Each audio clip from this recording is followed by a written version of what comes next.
Okay, we don't have a whole lot of time today. Okay, so sometimes what happens is you need to be able to complete equations. Okay, so what that means is what we will be starting next week is you're going to start classifying these reactions. So with the given amount of information that you have, you should be able to get this started. Okay, because this content builds upon what we've learned so far. So even though, again, this is incomplete, this is knowledge that is known. Okay, so I would expect, presume, or believe that you can start that. Because again, this is one of the well, I'm not saying topics, what's the right word I'm looking for? I don't want to say topics that you're responsible for. Concepts. That's the word I'm looking for. Okay. So, does anyone have the formulas wrote out for those two compounds? Not yet. I have something to say. Almost. What's that? I wrote Na2CO3 plus Ca parentheses OH2. Okay. Let's let everyone else get a chance that's choosing to catch up. And that is a choice. And if we're choosing not to, that again, it's your choice. All right.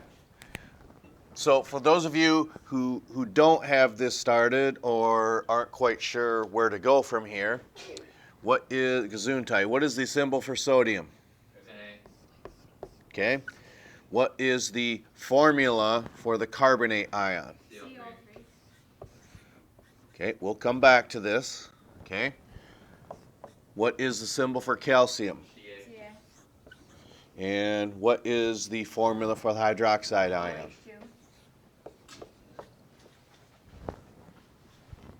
Okay. When you say OH2, is that correct? No, it needs to charge a negative -1. I agree. I'm just playing secretary here and doing what we've had one correct response and one incorrect response. You need to stabilize them? That's correct. You do need to stabilize them. But for those of you who were listening earlier, okay, we always say go by which charge? Negative. Go by your negative charge, okay? So as of right now, we've got one sodium atom, one carbonate ion, yeah, okay? One sodium ion, one carbonate ion, one calcium ion, and, okay, and is that hydroxide wrote correctly? Now, you can answer this by going by your negative ions. What does carbonate have for a charge? -2. Okay, and then what does sodium have for a charge? +1. Those don't add up to 0. You have to put 2 in the sodium one. You have to have 2 sodiums. Okay, and then what is the charge of hydroxide? -1. What's the charge of calcium? +2.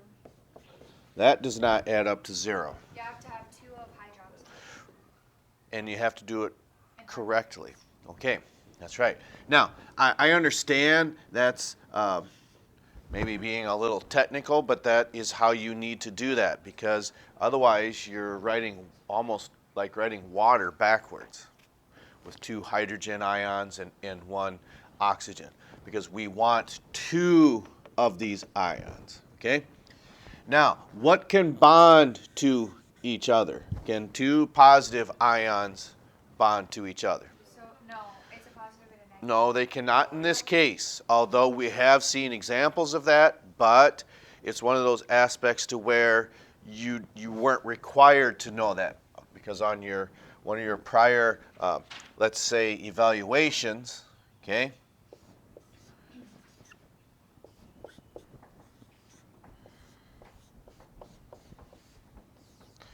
these two positive ions can bond to one another. But you might have just said, well, wait a minute, I thought you said that positive ions cannot bond to each other. Well, that's true, but if you have a negative ion here, that will cancel out, okay, everything that we see here. Because we know potassium has a charge of what? Plus 1. What is, oops, I did the overall charge. Okay, because what's plus 1 times 3? Positive 3. What's plus 3 times 1? Okay, so that means we've got 3 and 3 for positive charges, which is positive what? Okay, and then this cyanide ion has a charge of negative 1. And how many of them do you have? 6. So that means everything on this side is negative 6. It balances out to positive 6. Okay? So yes, you can have two positive ions bonded to one another, but you have to have something a little more complex than what we see here. But we wouldn't expect you to know that. So if positive ions bond to negative ions, which is true, you only have a select amount of choices. You separate these between the positive and negative ions. So where is the separation in this sodium carbonate? 10A. Okay? And then where is the separation here? CA. Okay.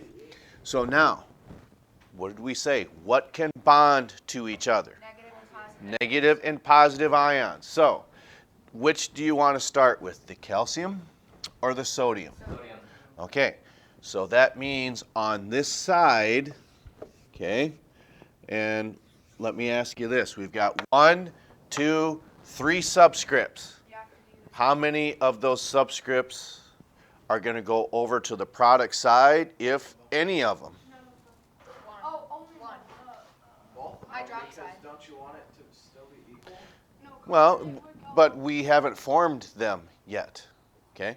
But yes, you do want them to be equal, but we're not that far yet. Sodium. Okay, so of this 2, of this 3, and of this 2, is all of them going to the right side? No. One of them, 2 of them, none of them? One of them. Carbonate is gonna go over because it's part of the.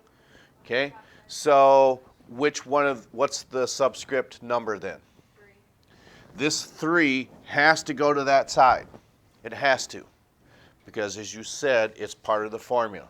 Okay, so then what can sodium bond to from this compound but on this side? Hydroxide. Okay? Okay, and then what can calcium bond to from there but on this side? Okay? So now as we see that, is the product side complete? Charges do not change. No. Uh, That one is, but the other one isn't. This one isn't. Okay, so what do we need to change? They have to be stable. Well, obviously they have to be stable. Okay, so what's the charge of carbonate then? What's the charge of calcium? Plus 3. 3. Oh, plus 3. All right. I did. Oh, it's plus 2. Never mind. Never mind. Take it. I thought it was plus 3. Well, is it plus 2 or plus 3? Plus 2. Okay. Whoops. I meant this. So is the right side done? Yes. yeah. Then the only thing you have left to do is what? Okay, remember there's a line in front of each and every one of these. And what coefficients do we have in front of them right now? 1. Okay? So that is what we have so far. Now, do you want to try balancing this yourself, or do you want to work on it together? Ourselves and then work together. Ourselves. Okay, so I'm going to hit pause for a moment then. Okay, I realize some of you may still be working, but for those of you who have this done, give me some elements or ions. Like this is an ion and that's an ion. So sodium, I heard that. Carbonate. Carbonate. Calcium. Calcium. Hydroxide. Hydroxide. Anything else? With the limited amount of time that we put in this, those of you who maybe preferred to write it like this, is that still something that you prefer? Breaking the polyatomic ions apart? No. Okay. Now, should you be working on these and you can't get them to balance, sometimes you have to split them up, okay? But typically, if you observe a carbonate ion on your reactant side and a carbonate ion on your product side, chances are, which is almost 100%, you can keep them together, okay? Hydroxide is a little more tricky because maybe you have some water reacting with that. Okay, so sodium's left. 2. 2, Sodium's right. 1, Carbonate's left. 1, Carbonate's right. 1, Calcium's left. 1, Calcium's right. 1, Hydroxide's left. 2. Hydroxide's right. 1. You have to put a 2 in front of Okay? Start with it. So now as we look at this, there's only one place to start. And as it turns out, both of these are out of balance, but they're in the same spot over here. So if we put what in front here? 2. If we put a 2 in front, distribute that through the entire compound. What is 2 times 1? 2. What is 2 times 1? Now remember, it's not taking 2 times oxygen and 2 times hydrogen. You can, but we're taking it times the ion itself, which is hydroxide. So how many hydroxides do we have now? 2. So is that balanced? Yeah. Yes, it is. So here is the coefficients that we started with. Which one of these do we need to erase? Third one. And change this 1 to a 2. Okay? So that equation is now balanced. All right. So one of the things I just want to do right quickly, and then that'll probably be all the time that we have for today, because this is a trick question. It's always a trick question. Okay? So I'm going to let that sink in for just a moment. It's a trick question. It's always a trick question.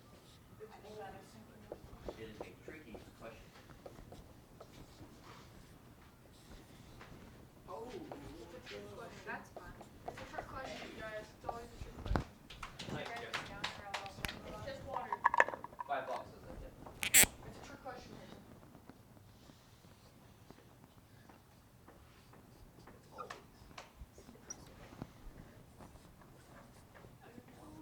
But maybe it's not a trick question. Maybe we just said that as a disguise. Okay. We see 2 examples of combustion reactions. Okay? And combustion means you have a hydrocarbon. Not hard to visualize. Hydrogen and carbon. Hydrocarbon. Octane. What is octane? Well, it's a hydrocarbon. It's gasoline. Yeah. So if you have a high octane rating, that means those little stickers that you see, you could say on the side of the gas pump, they actually do mean something. Okay? They do. Because one of the things you'll notice is as that number is bigger, whether it's 87, it could be 89, and it might be 91 or 92. Which one of those is the most expensive? 91 and 92. What that means is you've got 92% of high octane in there and approximately 7% of heptane in there. So does that make your car go faster? It just makes it more efficient. it doesn't burn so hot, or it burns Well, so it hot? burns way more efficiently and gives you more power, but it's just more expensive. Okay, so hydrocarbon, hydrogen, carbon. And if these are combustion reactions, which they are, what byproducts do you see that is similar? Carbon dioxide and H2O. water. Okay, so what we see happening here, we have one in blue and one in purple. Who would like to say, I would rather balance the blue one on top? Yo, it's got more. Who would say, I'd rather do the purple one on the bottom? I mean, What is a trick question? I'd take a try at both of them. You know? Okay? I do both. It's a trick question, so yeah, both. Now, besides number, okay? Besides number, is there something that stands out between those two? There's a difference of 5. One is an odd number. That's very important. The other one is an even number. Okay? When hydrocarbons, in this case, it's an alkane. If that is an odd number, those are way easier to balance. The number's bigger, but it's just easier to balance. So we'll do the more difficult one. Because what happens is when you look at this and say, oh, we've got 2 carbons on the left and only 1 carbon over here, what are you going to tell yourself? Yeah, add them together. You're going to, no, not add them together. Combine them. You're going to put a 2 in front. Okay? Then you're going to say we got 5 oxygens to 2. You can't take this times 2.5. Well, you can, but this isn't junior level general chemistry in college. We're not that advanced. Not that you can't or that you won't, but we're just not. So look at your hydrogens now. How many are on the left? 6. Okay, how many hydrogens are over here? 2. So what would you do to this? Times it by 3. So there again, what happens to your oxygen numbers? It increases to 3. Increases to 9. Oh. No, I'm sorry. Increases to 7. 2 times 2 is 4, plus 3 gives you 7. You can't take this times 3.5. So the tricky part about this is once you recognize that, okay, you can say, oh, this is an even number, so I need to double that right away before you ever do anything. Okay? Hang on. What does that do to your carbons? I know it increases them. Oh, can we just leave it back here then? Yes, but let's wrap this up quick. What's 2 times 2? 4. How many carbons are here? 1. So what do we do? 2. 1. Yeah. In front of it. Put a 2 in front of it. 4. I hear 1, I hear 2, and I hear 4. Tom, there's only 1. Okay? Oh. Yeah. What does that do to your hydrogens now? 6. No, 12. There's 12. 2 times 6 is 12. Oh, yeah. How do you get 12 over here? Put a 6. Okay? And then put a 2 Now, in front of that. 4 times 2, 8, 6 times 1. 6. So 6 and 8 gives you what? 6 and 8. 14. 14 divided by 2 is what? Okay. With an odd number, you can go ahead and put a 7 over here right away and balance it. Okay, we better get rolling. So we'll catch up to you next time.